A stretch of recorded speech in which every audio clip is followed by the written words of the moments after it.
शिंदेशिवाय शपथविधी सोहळ्याची भाजपची तयारी होती अशा शब्दात संजय राऊतांनी नव्या सरकारवर हल्लाबोल केलाय। फडणवीसांना त्यांचे मित्र काम करू देतील का असा सवालही संजय राऊतांनी केलाय। देवेंद्र फडणवीस यांनी मुख्यमंत्रीपदाची शपथ घेतली। अजित पवार आणि एकनाथ शिंदे यांनीही उपमुख्यमंत्रीपदाची शपथ घेतली। मात्र उद्धव ठाकरे आणि शरद पवारांना निमंत्रण देऊनही ते शपथविधीसाठी आले नाहीत। हीच तर महाराष्ट्र विरोधात कोती मनोवृत्ती असल्याची टीका भाजपचे प्रवक्ते केशव उपाध्यायांनी केली आहे। राज्याच्या विधानसभेच्या हंगामी अध्यक्षपदी भाजपचे आमदार कालिदास कोळंबकर यांची नियुक्ती करण्यात येणार आहे। आज राजभवनमध्ये राज्यपाल सीपी राधाकृष्णन हंगामी विधानसभा अध्यक्षांना शपथ देतील। उपमुख्यमंत्री अजित पवारांनी आज सिद्धिविनायकाचं दर्शन घेतलं। सकाळीच अजित पवार सिद्धिविनायक मंदिरात पोहोचले आणि त्यांनी गणरायाची मनोभावे पूजा केली आहे। देवेंद्र फडणवीसांनी मुख्यमंत्रीपदाची शपथ घेतल्यानंतर मावळमध्ये भाजपकडून जल्लोष करण्यात आला। मावळ तालुक्यात सर्वच ठिकाणी मोठ्या स्क्रीनवर शपथविधी सोहळा लावण्यात आला होता। यावेळी पेढे वाटत आणि फटाके वाजवून आनंद साजरा करण्यात आला। महायुतीच्या शपथविधी सोहळ्यानंतर वाशिम जिल्ह्यातील भाजपच्या कार्यकर्त्यांनी जल्लोष केलाय। मंगरुळपीर, शिरपूर, वाशिम शहरात फटाक्यांची आतषबाजी करत मिठाई वाटत जल्लोष करण्यात आला। देवेंद्र फडणवीसांनी मुख्यमंत्रीपदाची शपथ घेतल्यानंतर मावळमध्ये भाजपकडून जल्लोष करण्यात आलाय। मावळ तालुक्यात सर्वच ठिकाणी मोठ्या स्क्रीनवर शपथविधी सोहळा लावण्यात आला होता।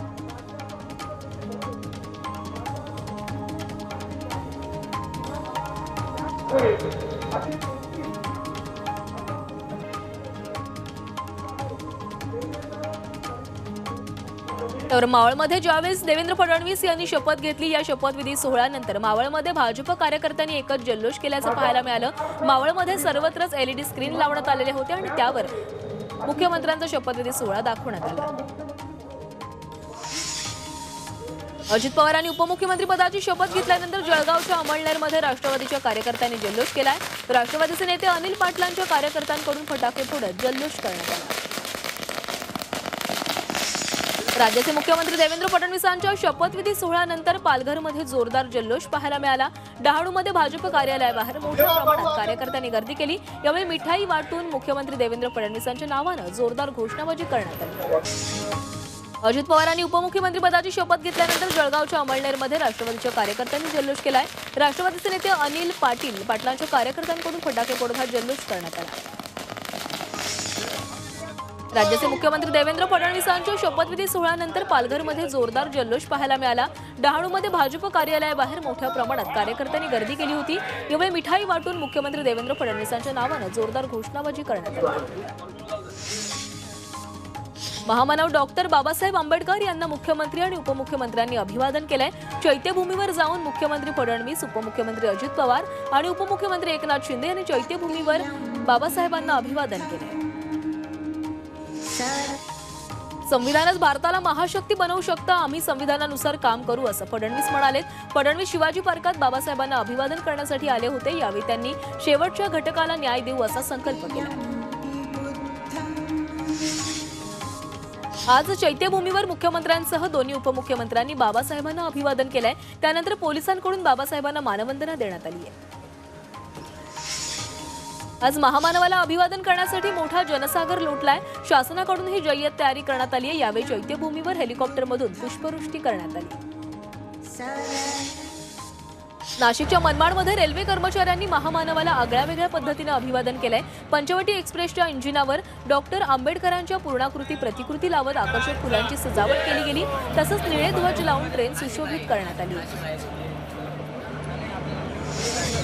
डॉक्टर बाबासाहेब आंबेडकरांचा आज 68वा महापरिनिर्वाण दिन आहे। यानिमित्त महाड इथल्या ऐतिहासिक चौदार तळ्याच्या परिसरात आकर्षक विद्युत रोषणाई करण्यात आली आहे। यामुळे चौदार तळ्याचा संपूर्ण परिसर रंगीबेरंगी प्रकाशात न्हाऊन निघाला आहे। पेनाच्या निब्बर डॉक्टर बाबासाहेबांचं चित्र साकारलंय। महापरिनिर्वाण दिनानिमित्त नरेश लोहार यांनी 2 सेंटीमीटर बाय 7 mm अत्यंत लहानच्या आकारावर 9 मिनिटं 24 सेकंदामध्ये हे चित्र साकारलंय। याची नोंद हार्वर्ड संस्थेनं जागतिक विक्रमामध्ये केली आहे। भंडाऱ्यात ट्रकच्या धडकेत 12वी मध्ये शिकणाऱ्या मुलाचा मृत्यू झालाय। भरधाव वेगाने येणाऱ्या ट्रकनं दुचाकीस्वाराला जोरदार धडक दिली। यात विद्यार्थ्याचा जागीच मृत्यू झाला। या घटनेनंतर घटनास्थळावरून ट्रक चालक पसार झाला। आगामी सिंहस्थ कुंभमेळ्याच्या पार्श्वभूमीवर नाशिक महापालिकेकडून विकास कामासाठी 15,000 कोटींचा आराखडा देण्यात आला होता। मात्र विभागीय आयुक्त आणि जिल्हाधिकाऱ्यांच्या सूचनेनंतर या आराखड्यात जवळपास 60% कपात करण्यात आली आहे। हा आराखडा 15,000हून 7,000 कोटींपर्यंत आणण्यात आला आहे। चंद्रपूरच्या बल्लारपूर शहरामध्ये पोलिसांनी 3 देशी कट्टे आणि 8 काडतुसं जप्त केली आहेत। या प्रकरणी 5 आरोपींना अटक करण्यात आली। चंद्रपूरमध्ये अवैध शस्त्रविरोधी मोहीम राबवून पोलिसांनी अनधिकृत हत्यारे जप्त केली आहेत। धुळ्यात शिवसेना उद्धव बाळासाहेब ठाकरे पक्षाच्या कार्यकर्त्यांनी बांगलादेशचा राष्ट्रध्वज जाळत निषेध आंदोलन केलंय। बांगलादेशमध्ये हिंदूंवर होत असलेल्या अत्याचारावर त्वरित थांबवण्याची मागणी करण्यात आलेली आहे। हिंदूंचं संरक्षण करण्यात यावं अशी मागणीही यावेळी करण्यात आली। महापरिनिर्वाण दिनानिमित्त उल्हासनगरमध्ये अनोख्या पद्धतीने बाबासाहेब आंबेडकरांना अभिवादन करण्यात आले। चित्रकार राहुल किर्दक यांनी कोळस्यामध्ये चित्र रेखाटून बाबासाहेबांना अभिवादन केले।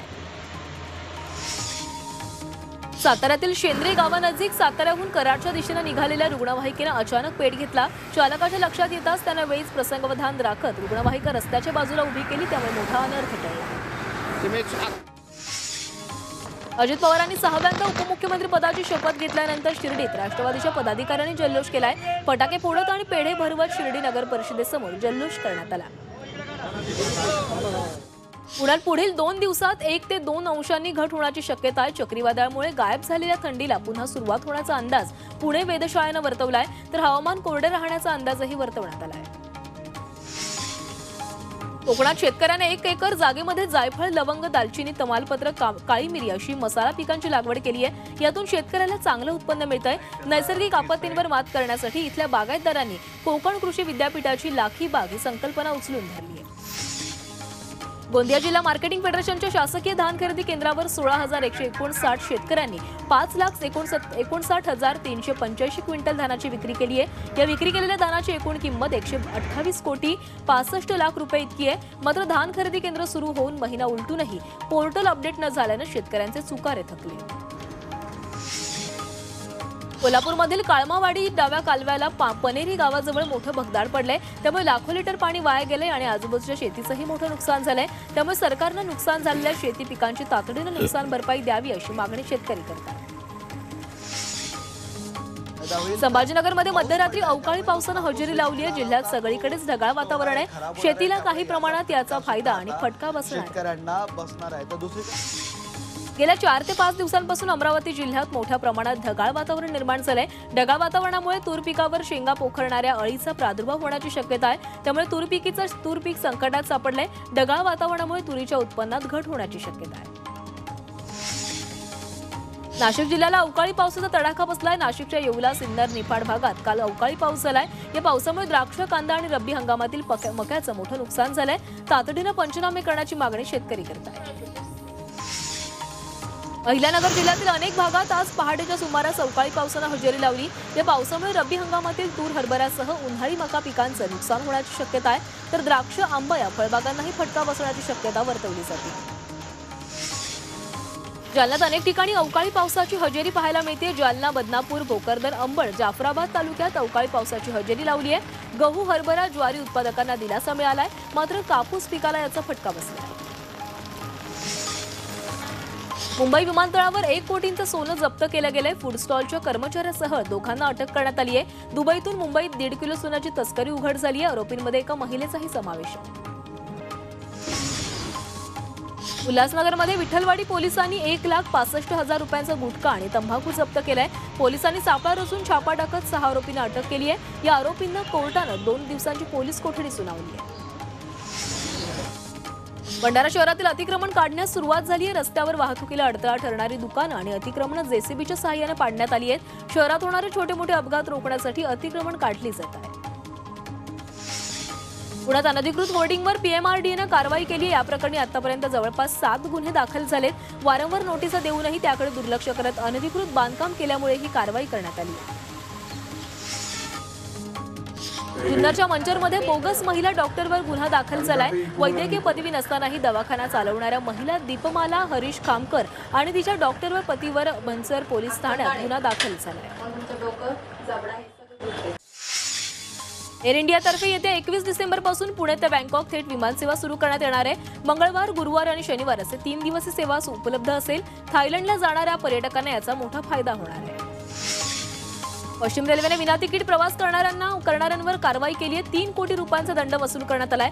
जानेवारी ते नोव्हेंबर या 11 महिन्यात ही वसुली झालेली आहे. एकट्या नोव्हेंबर महिन्यात 2 लाख प्रवाशांकडून 12 कोटी रुपयांचा दंड आकारण्यात आला आहे.